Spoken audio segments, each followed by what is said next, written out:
tous, toutes, ceux que je n'ai pas vus.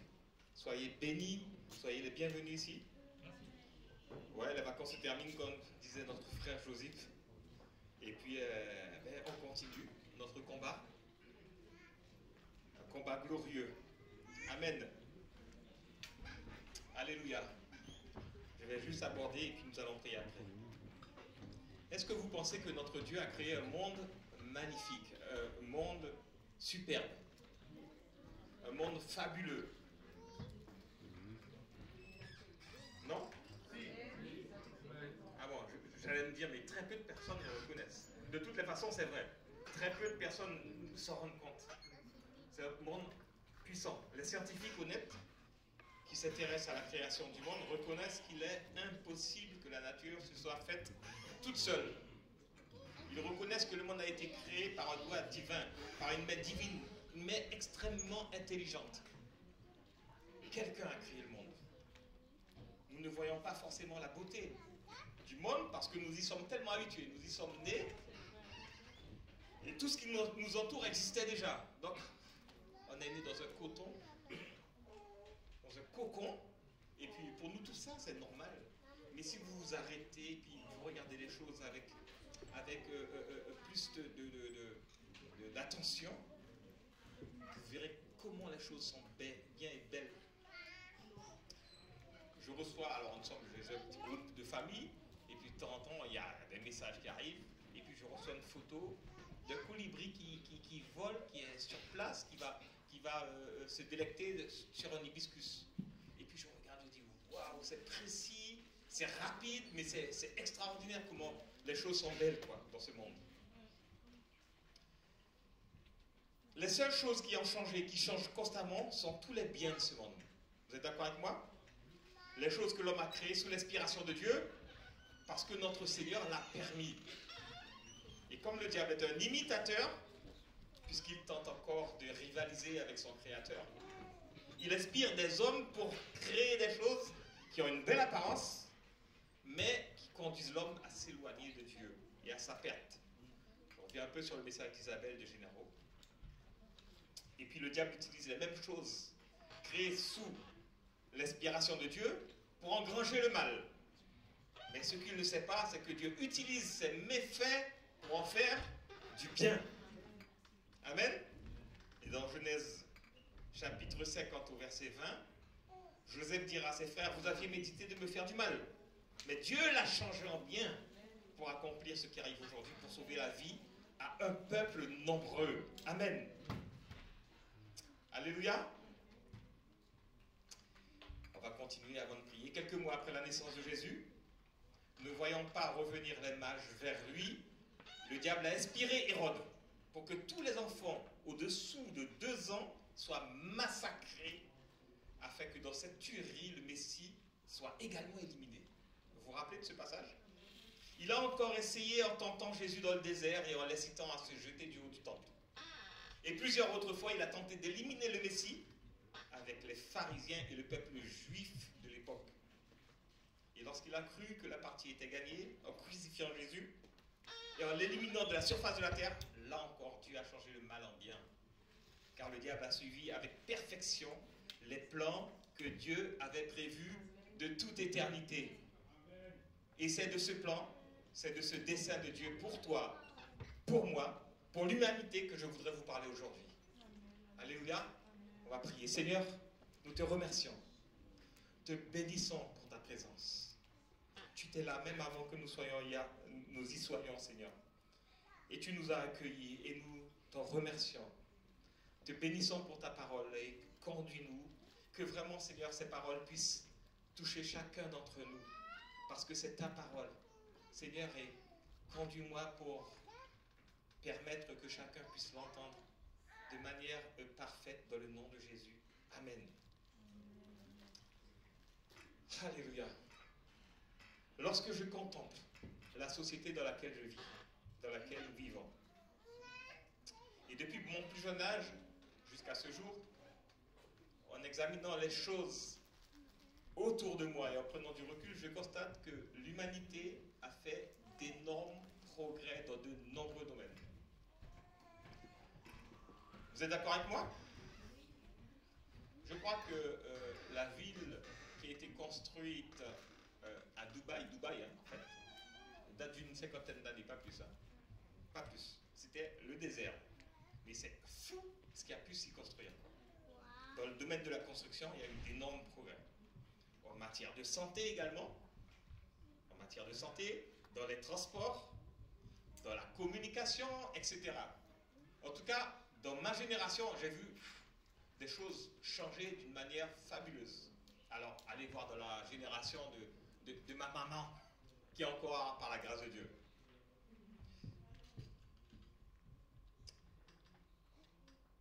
Et puis pour les jeunes d'aujourd'hui qui sont nés dans l'ère informatique et du net, vous n'avez jamais vu un enfant, il a 1 an, il prend un téléphone, il fait glisser, on se dit, quoi, qui lui a appris? Comment il fait, quoi? Est-ce que je peux avoir la première photo?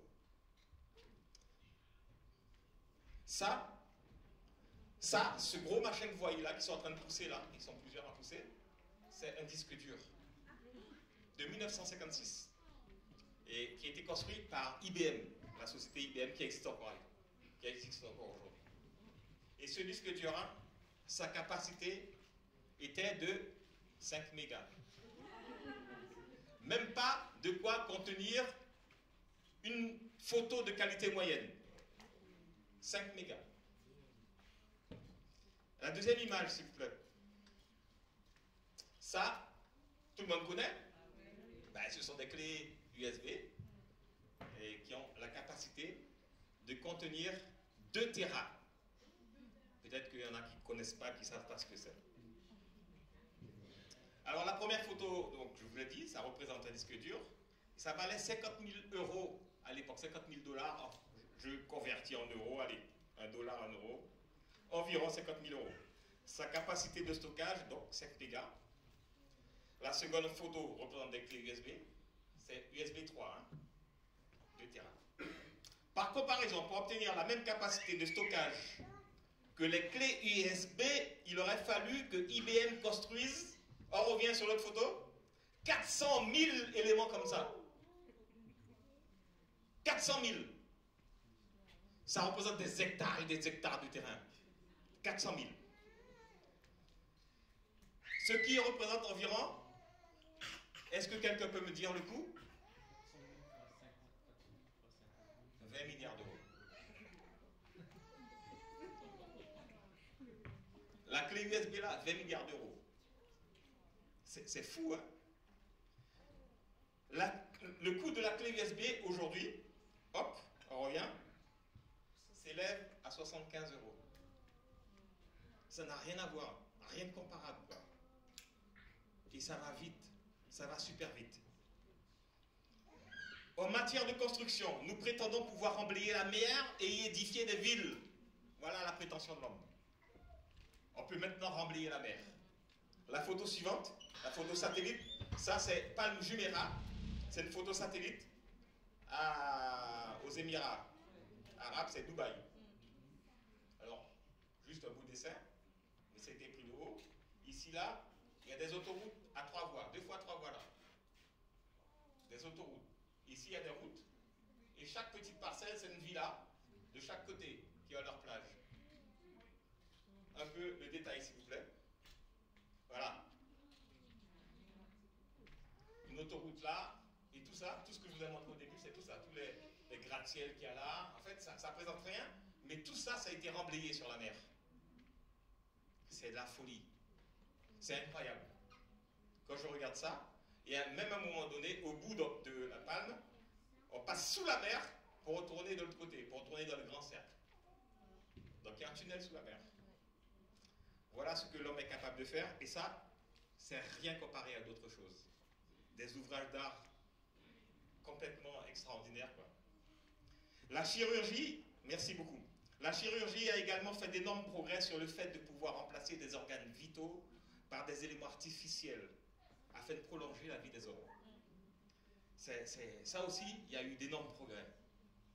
Depuis ma naissance, les choses ont évolué. Et lorsque nous mettons tout cela face à la parole de Dieu, je pourrais dire que Dieu a doté l'être humain d'une grande intelligence. Et il se croit suffisamment puissant, quelquefois, pour rivaliser avec son Créateur. Il pense qu'il pourra donner la vie, c'est ce qu'il essaye de faire aujourd'hui, l'être humain, en faisant des bébés éprouvettes. Ils essayent de tout faire pour donner la vie eux-mêmes. Ils disent, nous aussi, nous pouvons donner la vie.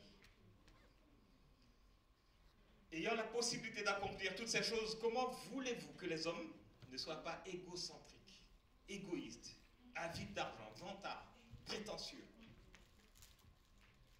Ça me rappelle, dans la Genèse, quand l'homme a édifié une tour qui pouvait arriver jusqu'au ciel. Dieu a dit, mais les hommes, je ne pourrais pas les arrêter.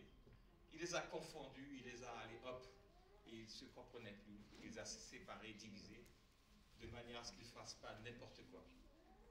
Aujourd'hui, je vois que les hommes ils commencent à refaire un peu n'importe quoi. Il y a de belles choses, bien entendu, mais il y a aussi des choses qui sont complètement inspirées par des puissances sataniques. La Bible nous dit dans 2 Timothée, chapitre 3, versets 2 à 4, nous dit que les hommes parleront de Dieu d'une manière injurieuse et n'auront pas d'égard pour leurs parents. Ils seront ingrats, dépourvus de respect pour ce qui est sacré, sans cœur, sans pitié, calomniateurs, incapables de se maîtriser, cruels, ennemis du bien, emportés par leur passion et enflés d'orgueil. Ils seront prêts à toutes les trahisons. Ils aimeront le plaisir plutôt que Dieu.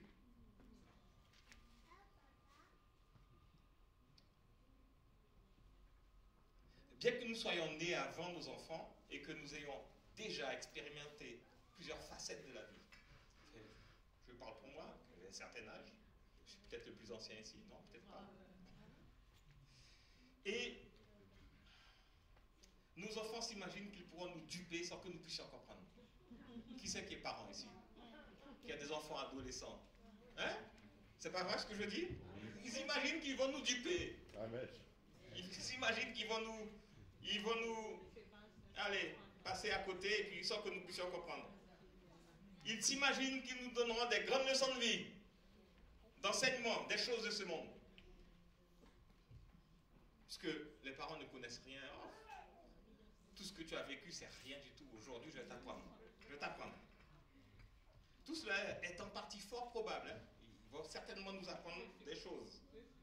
Mais dans la plupart des cas, notre expérience aura souvent raison face à l'excès d'assurance qu'ils montreront vis-à-vis de nous, de nos aînés, de leurs aînés en tout cas. Bien entendu, nous aimons nos enfants malgré la rébellion qu'ils manifestent quelquefois.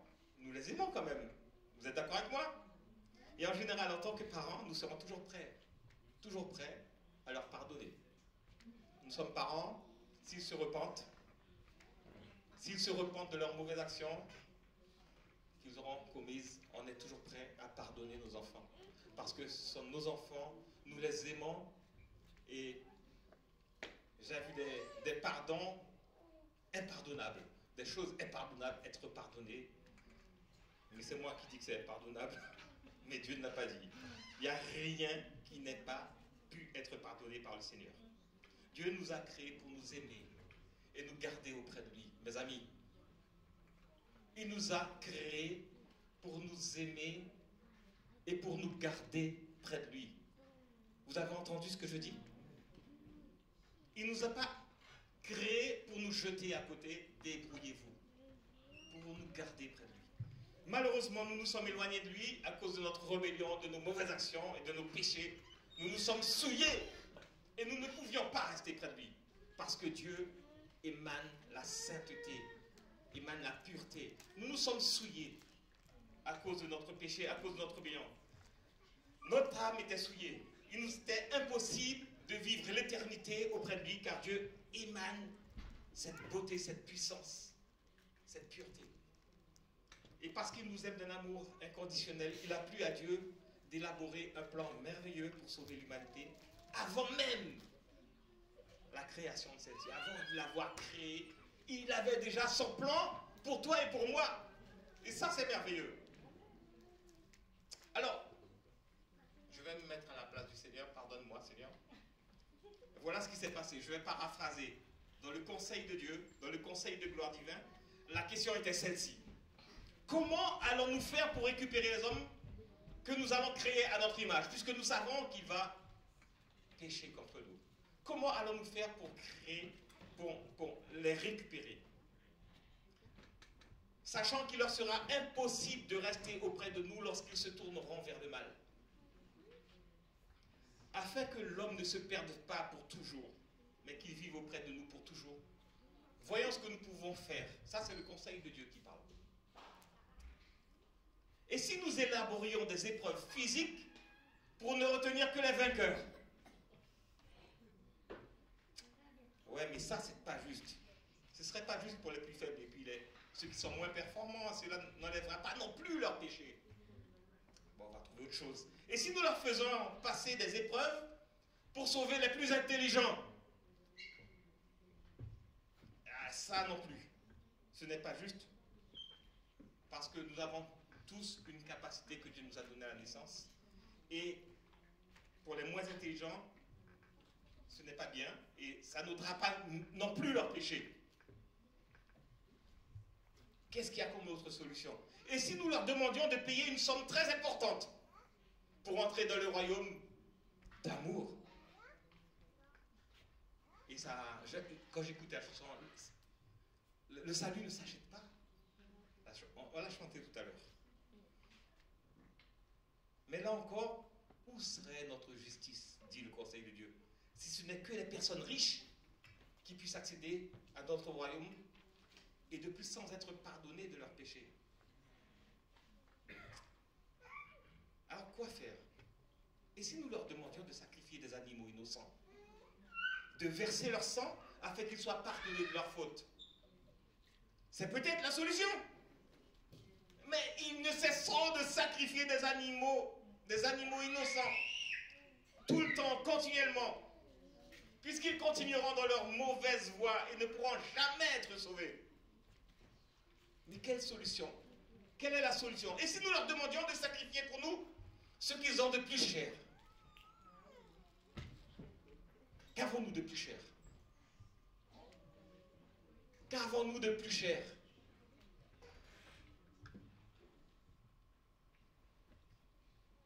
Par exemple, leur enfant.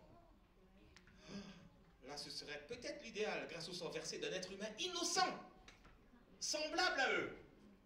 Mais cela est impossible, à cause de notre raison d'être. Dieu est amour. Il ne peut pas nous demander cela.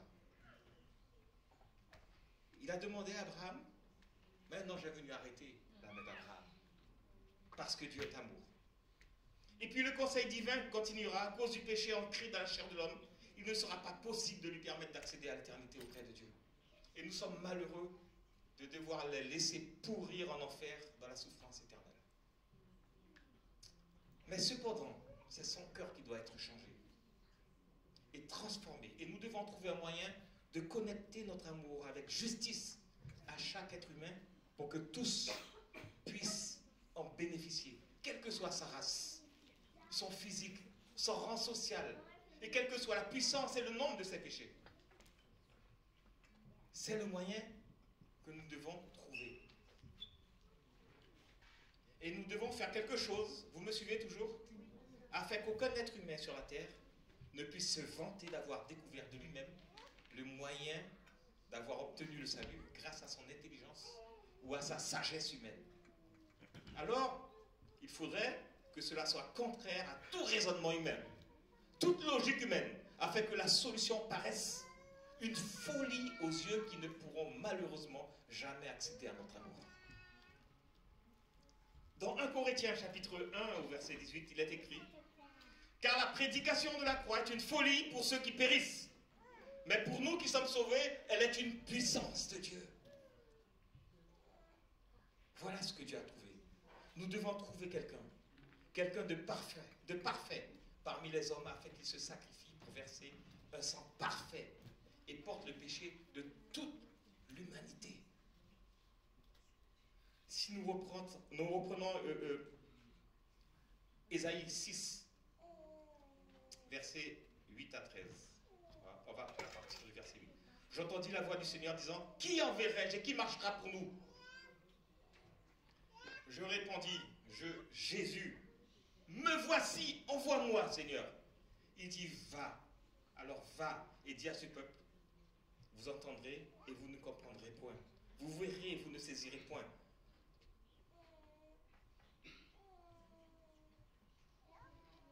Et le conseil de Dieu continuera et dira, nous allons nous approcher des hommes et nous rendre semblables à eux afin de leur montrer et leur enseigner ce qu'est notre amour. Ce qu'est notre amour pour eux et comment vivre en ayant un même amour les uns pour les autres. Voici ce que Dieu a planifié. Ensuite, Jésus se laissera torturer, puis crucifié par amour pour l'humanité, tout en ayant eu une vie parfaite et sans péché. Et puisque nous avons donné à tout homme une volonté qui leur permet de faire un choix, avec ou sans conviction, chacun sera libre d'accepter ou de refuser d'être sauvé par Jésus. Et le sang pur de Jésus qui sera versé leur permettra d'être pardonnés. S'ils se repentent sincèrement de leurs péchés et le démontrent premièrement par le baptême d'eau, puis par une vie de sainteté. Enfin, grâce à la mesure de foi que nous avons départie à chacun, c'est écrit dans Romains 12, verset 3, les êtres humains pourront se connecter à l'Esprit Saint de Jésus et obtenir la conviction d'avoir été pardonnés. Ensuite, Jésus vivra pleinement en eux et ils pourront, grâce à l'Esprit Saint, vivre une vie nouvelle qui commencera sur terre et pourront obtenir le salut de leur âme. Voici le plan de Dieu pour chacun d'entre nous. Voici le plan de Dieu qui est une folie pour ceux qui ne comprennent pas. Dans Ésaïe 6, verset 13, il est écrit, « Mais comme le térébinthe et le chêne conservent leur tronc quand ils sont abattus, une sainte postérité renaîtra de ce peuple. » Amen. Voici notre plan caché pour l'humanité et révélé à la fin des temps. Révélé pour nous. Révélé pour nous, frères et sœurs. Ce grand mystère, mes amis, était caché auparavant et a été révélé à nous qui sommes enfants de Dieu, à tous ceux qui ont accepté Jésus. Christ demeure dans ceux qui sont sauvés. Christ demeure dans ceux qui sont sauvés. Il remplit leur cœur avec l'espérance de la gloire. Alléluia! Il remplit nos cœurs avec l'espérance de la gloire. Il vit en nous et c'est l'assurance qu'il nous donne.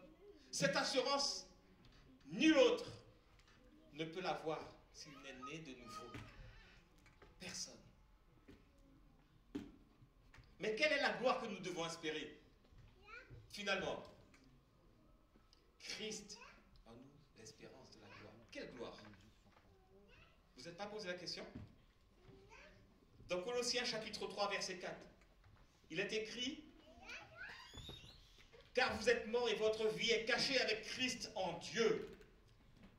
Quand Christ, votre vie, paraîtra, alors vous paraîtrez aussi avec lui dans la gloire. » Alléluia. Vous paraîtrez avec lui dans la gloire.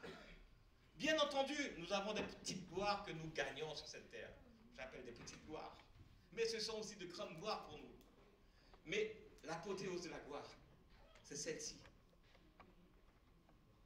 Quand Christ, votre vie, paraîtra, alors vous paraîtrez aussi avec lui dans la gloire. Ce n'est que le début de la gloire. Mes frères et sœurs, nous ne serons pas simplement sauvés, mais nous participerons à la puissante gloire de Dieu que nous ne pouvons comprendre, que nous ne pouvons imaginer ici-bas. Tellement elle est puissante, tellement elle est glorieuse, elle est magnifique. Elle dépasse notre entendement. Elle dépasse tout ce que nous pouvons imaginer.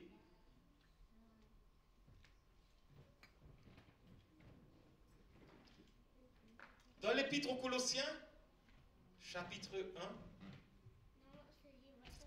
1, 26 à 27, Paul dira qu'il a été fait ministre de Dieu pour annoncer aux païens le mystère caché de tout temps et dans tous les âges, mais révélé maintenant à ses saints, à qui Dieu a voulu faire connaître quelle est la glorieuse richesse. C'est ce que Isabelle Génaro nous a dit, de ce mystère parmi les païens, savoir Christ en vous, l'espérance de la gloire. Nous avons le privilège d'avoir eu la révélation de ce mystère. Ce mystère caché de tout temps nous est révélé par l'Évangile. Un jour, vous avez entendu parler de l'Évangile. Vous avez entendu parler de Jésus. Et c'est la raison pour laquelle vous êtes ici. Sauf si vous y êtes habité et que vous ne connaissez pas Jésus. Vous avez entendu parler de l'Évangile. Dieu nous a permis de comprendre que nous ne sommes plus seuls à combattre l'adversité. Mais Christ, qui vit en nous, maintenant dans notre cœur, mène le combat à notre place. Il mène le combat pour nous. Alors, quelle que soit la difficulté que tu pourrais avoir, quels que soient les problèmes que tu as, n'oublie pas, Christ vit en toi et il mène le combat à ta place. Il te faut juste un peu de patience et une fidélité à toute épreuve avec le Seigneur. Et puis quel bonheur de savoir que le Créateur de toutes choses a fait sa demeure dans notre corps, dans notre cœur transformé. Vous avez imaginé celui qui a créé les cieux, les étoiles, les planètes, celui qui a créé les choses magnifiques sur la terre. C'est lui qui vit en moi. C'est le Créateur qui a pris sa demeure en moi. Comment est-il possible? Paul dira aux Corinthiens, dans 1 Corinthiens, chapitre 6, verset 19, « Ou bien encore, ignorez-vous que votre corps est le temple même du Saint-Esprit qui vous a été donné par Dieu, et qui maintenant demeure en vous. » Qui maintenant demeure en vous. Vous ne vous appartenez plus donc à vous-même. Vous appartenez à votre Créateur. Comment est-il possible? Comment cela est-il possible? Que notre corps ait pu être transformé au point d'être utilisé comme l'habitation de Dieu. Qui suis-je pour que Dieu puisse venir habiter dans mon cœur? Qu'ai-je fait pour que Dieu puisse venir habiter en moi? Rien. Je me suis repenti, je me suis humilié devant lui et je lui ai demandé pardon. Juste ça a purifié mon âme et a permis à Dieu de venir s'installer. Alléluia. Est-ce que tu me suis? Est-ce que tu comprends ce que je veux te dire? Au même moment, lorsque nous sommes repentis, nous avons ouvert les yeux grâce à l'écoute de l'Évangile. Nous avons pu réaliser notre état avancé de souillure au péché.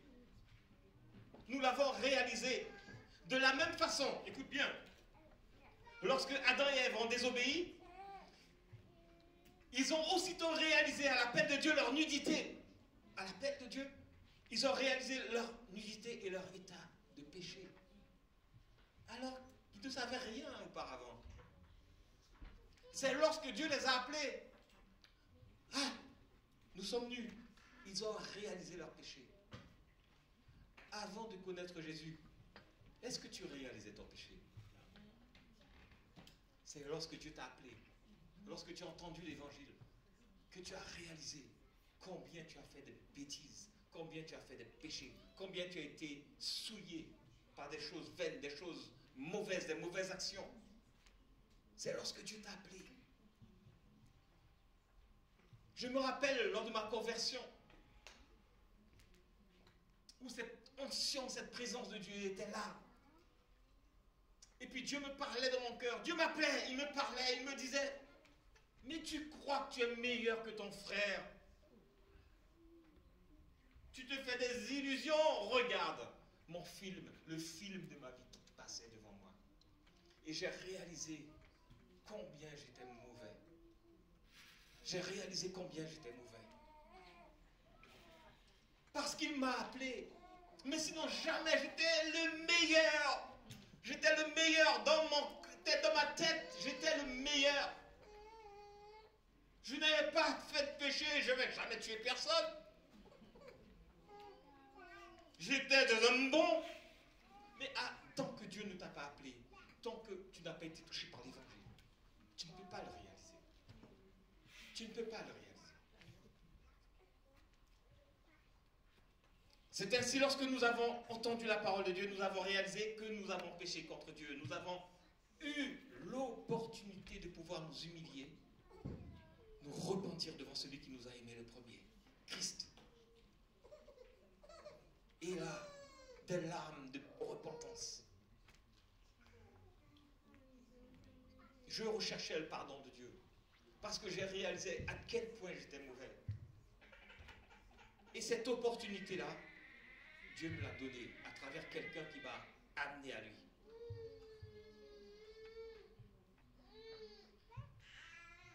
Dans Colossiens chapitre 1, verset 19 à 20, il est écrit: car Dieu a voulu que toute plénitude habitât en lui.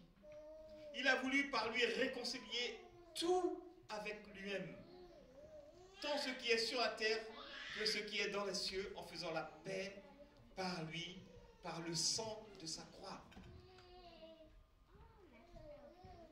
Pendant ses voyages missionnaires, Paul est arrivé à Éphèse. Écoutez bien, dans Acte 19, versets 1 à 2. Il est écrit là: pendant qu'Apollos était à Corinthe, Paul, après avoir parcouru les hautes provinces de l'Asie, arriva à Éphèse.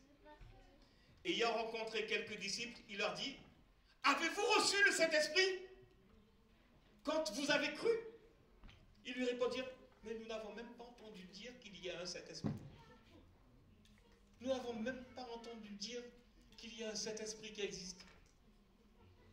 Mes amis, nombreuses sont les personnes qui disent croire en Dieu, mais qui n'ont plus conscience de leur péché, qui n'ont pas conscience de leur péché, qui n'ont peut-être jamais eu conscience de leur péché. Et dans ce cas, ne peuvent se repentir et s'humilier devant Dieu, puisqu'ils n'ont jamais entendu dire qu'il y avait un Saint-Esprit qui pourrait habiter dans leur cœur. Ils n'ont jamais entendu. Comment voulez-vous qu'ils se repentent de leur péché? Comment voulez-vous que le Saint-Esprit, qu'ils puissent demander au Saint-Esprit de leur pardonner, de venir habiter en eux? Dans Romains 10, verset 14, il est écrit là: comment donc invoqueront-ils celui en qui ils n'ont pas cru? Et comment croiront-ils en celui dont ils n'ont pas entendu parler? Et comment en entendront-ils parler s'il n'y a personne qui prêche? S'il n'y a personne qui annonce la bonne nouvelle, comment voulez-vous qu'ils se repentent? Par quel miracle? Nous sommes ceux que Dieu a choisis pour leur permettre d'entendre l'évangile, pour leur permettre d'avoir une chance, l'opportunité de demander pardon à Dieu. Parce qu'ils ne savent pas s'ils pêchent. Ils ne savent pas. Ils n'ont pas conscience de leur péché. Le diable a tué leur conscience. Le diable a tué leur conscience. Comme moi, je ne savais pas que j'étais un homme pécheur.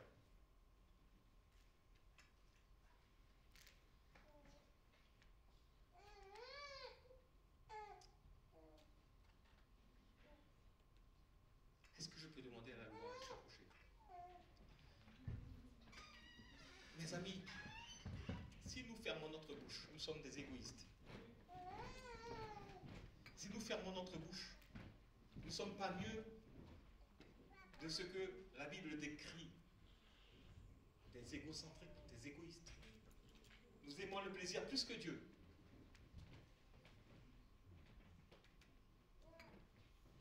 Comment feront-ils? Il n'y a pas d'autre solution, c'est nous que Dieu a choisi pour leur parler de lui. C'est personne d'autre. Mes amis, soyons reconnaissants à Dieu. Soyons reconnaissants à Dieu qui nous a fait connaître le mystère caché de tout âge, toute génération. Il a révélé la richesse de sa gloire parmi nous. Lorsque Christ est prêché, les cœurs sont changés. Les vies sont transformées. Et les ténèbres sont chassées. Lorsque Christ est prêché, les ténèbres sont chassées et les yeux s'ouvrent. C'est le miracle de Dieu.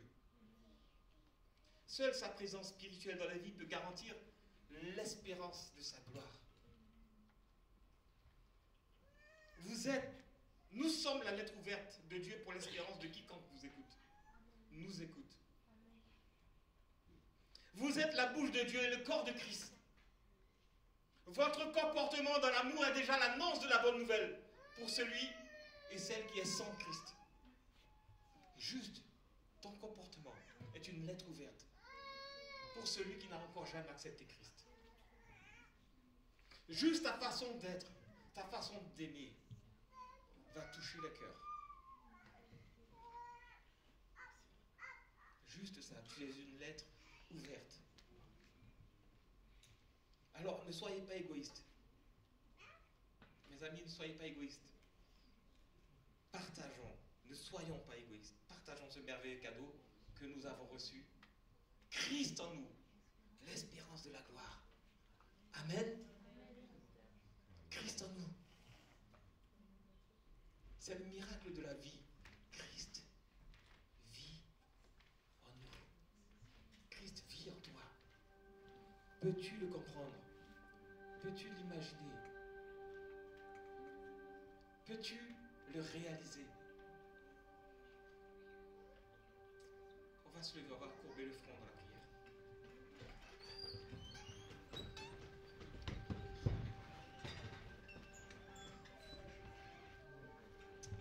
Père, aujourd'hui nous réalisons à nouveau l'importance. Nous réalisons l'importance et la grâce que nous avons d'avoir été ton choix. Oui, nous avons été ton choix, Seigneur. Tu nous as révélé, à nous qui n'avions aucun mérite, ce mystère caché en tout temps. Ce plan, toutes les générations depuis Adam. Depuis Adam et les prophètes ont désiré le voir, mais il a été tenu secret. Jusqu'au temps marqué par Dieu lui-même. Il a été tenu secret jusqu'à notre temps. Leur seule certitude était que son accomplissement sera effectif à travers le Messie, que nous connaissons aujourd'hui, Jésus-Christ. Quelle grâce que cet honneur nous soit fait à nous, qui ne le méritons pas, Quelle grâce! Nous reconnaissons à Allah l'expression de ton amour inconditionnel, ton amour, l'amour que tu nous portes. Nous désirons t'exprimer notre amour, Seigneur, et notre désir de voir nos semblables se tourner vers toi à travers la noce de la prédication de l'Évangile. Saint-Esprit, nous te demandons de nous aider. Toi qui vis en nous, de toucher les cœurs et les vies, afin que chacun puisse être arraché aux griffes du diable et qu'il passe des ténèbres à la lumière dans le royaume du Fils de ton amour. Seigneur, aide-nous, Seigneur, à ouvrir nos bouches. Aide-nous, Seigneur. Peut-être que nous n'avons pas encore la force d'ouvrir notre bouche, pour certains, mais d'avoir un comportement exemplaire qui reflète ta gloire, qui reflète ton amour. Aide-nous, Seigneur. Juste cela, Seigneur, pourrait toucher des personnes. Notre amour pour les âmes. Je te remercie et je te bénis pour ta bonté. Pardonne notre légèreté. Pardonne nos manquements. Pardonne, Seigneur, notre égoïsme, notre égocentrisme. Pardonne-nous, Seigneur, parce que tu nous as demandé et ordonné d'aller par tout le monde et de faire de toutes les nations d'ici. Et nous nous sommes contentés de vivre la vie que tu nous offres. Pardonne-nous, Seigneur. À partir de maintenant, mon Dieu, nous désirons de tout notre cœur être véritablement des exemples pour celui qui n'a jamais entendu parler de toi. Nous désirons être des modèles, comme tu as été un modèle pour nous, Seigneur. Nous désirons que tu règnes pleinement dans nos vies et que tu fasses ta volonté à travers nous. Nous te bénissons, nous te remercions. Amen. Et amen. Merci Seigneur.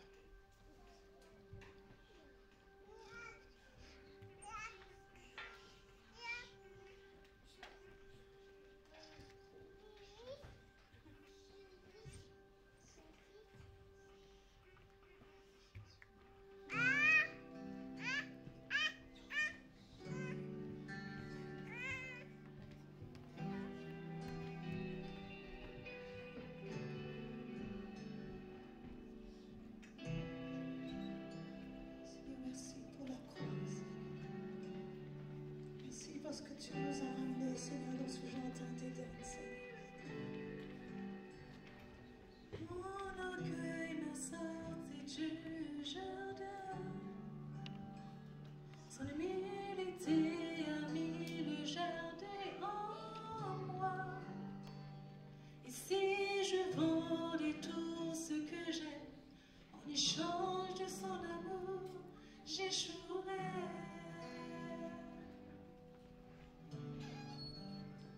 Parce que son amour ne s'achète pas, ni ne se mérite. Son amour est un cadeau, la grâce se reçoit. Parce que son amour ne s'achète pas, ni ne se mérite. Son amour est un cadeau, la grâce se reçoit. Je désire connaître Jésus. Je désire connaître Jésus. Je désire connaître Jésus. Je désire connaître Jésus. Mon cœur m'a sorti du jardin. Son humilité a mis le jardin en moi. Si je vendais tout ce que j'ai en échange de son amour, j'échouerais.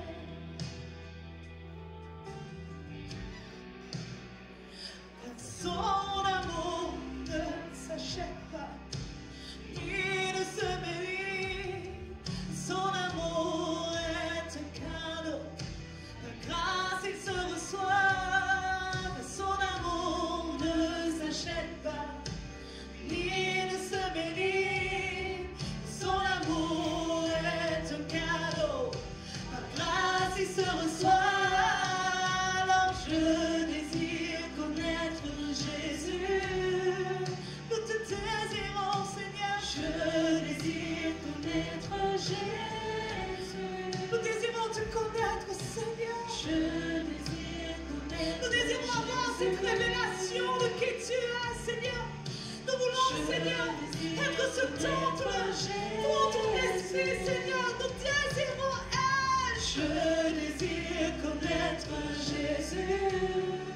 Merci pour la croix, merci pour cette grâce, Seigneur. Je désire connaître Jésus. Oh,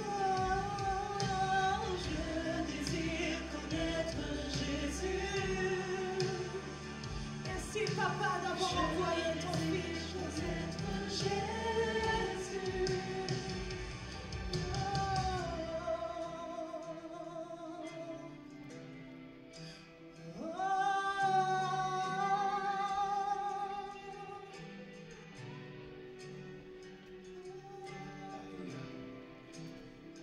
Si quelqu'un est là, qui a été invité, je ne connais peut-être pas tout le monde, même si nous ne sommes pas nombreux.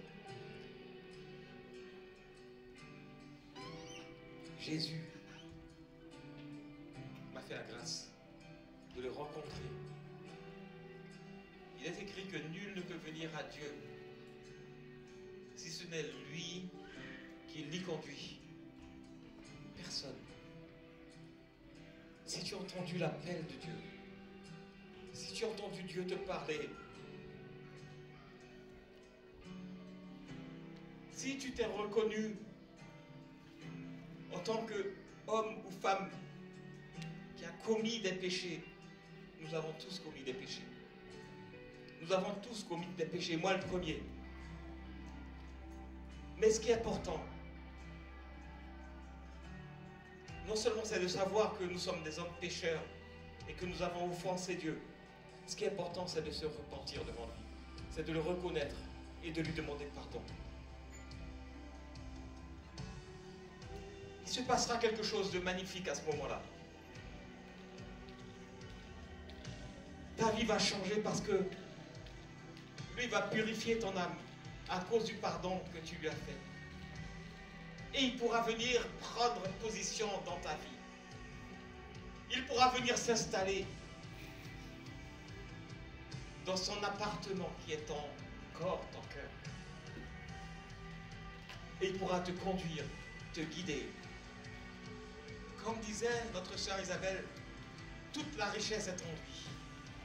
Toute la vie est en lui. Toute la santé est en lui. Toute la bénédiction est en lui, tout simplement. Et si tu veux accepter Jésus dans ton cœur, lève la main si tu es là pour la première fois. Lève la main. Lève la main. Je vais prier pour toi. Nous allons prier pour toi. Sinon, si vous avez tous reçu Jésus, merci Seigneur. C'est que nous n'avons pas fait ce qu'il fallait. C'est que nous n'avons pas parlé. Nous n'avons pas parlé de lui. Nous avons omis d'annoncer à quelqu'un la révélation de Jésus-Christ qui peut se permettre de vivre en nous.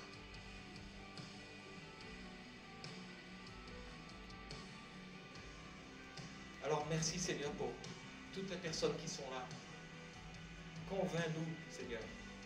Convainc-nous d'être ceux qui partagent ton amour. D'être ceux que tu as choisis pour partager ta grâce, pour partager ta bonté, pour partager tes bénédictions au milieu de ton peuple. Seigneur, nous sommes une armée de combattants. Oui, je le déclare. Nous sommes une armée qui fera taire la puissance du diable. Et nous allons avancer pour la gloire de ton nom. Alors viens régner au milieu de ton peuple. Puissions-nous être des plus que vainqueurs avec toi, au nom de Jésus. Au nom de Jésus. Amen. Que le Seigneur vous bénisse.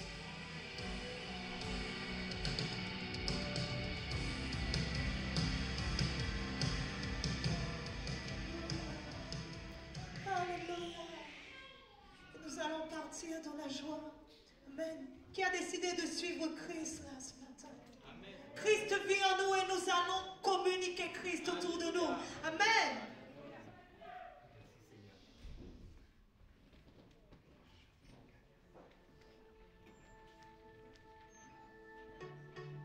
Est-ce qu'on peut te taper les mains?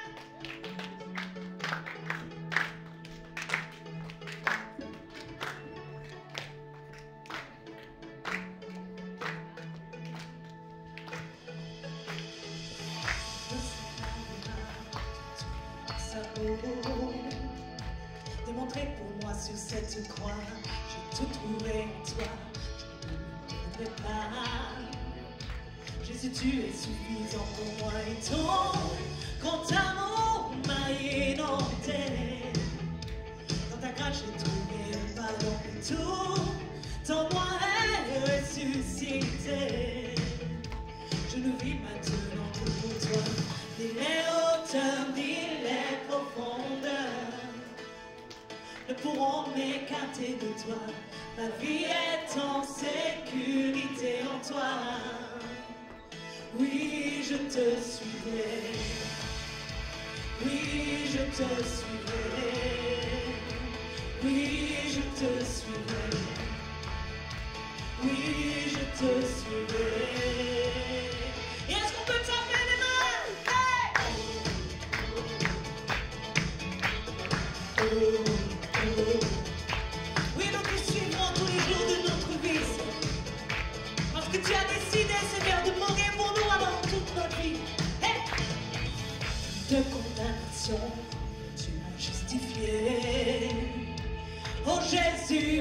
pour moi. Il a tout sacrifié pour approcher du ciel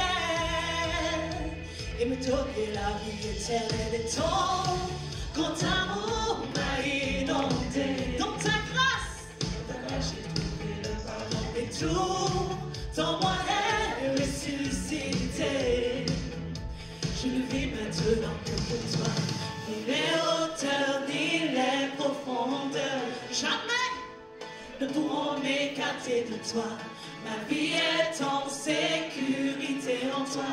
Tout le monde dit, hey, oui, je te suivrai.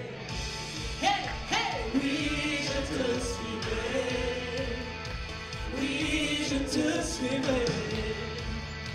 Oui, je te suivrai.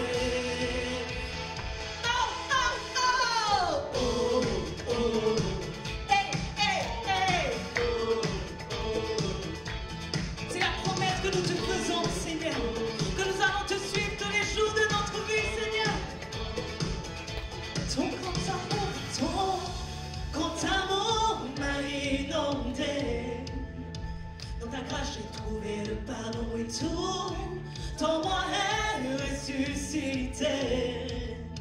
Je ne vis maintenant que pour toi et ton grand amour m'a inondé. Dans ta grâce j'ai trouvé le pardon et tout en moi est ressuscité. Je ne vis maintenant que pour toi. Ni les hauteurs ni les profondeurs ne pourront m'écarter de toi. Ma vie est en sécurité en toi. Oui, je te suivrai. Oui, je te suivrai.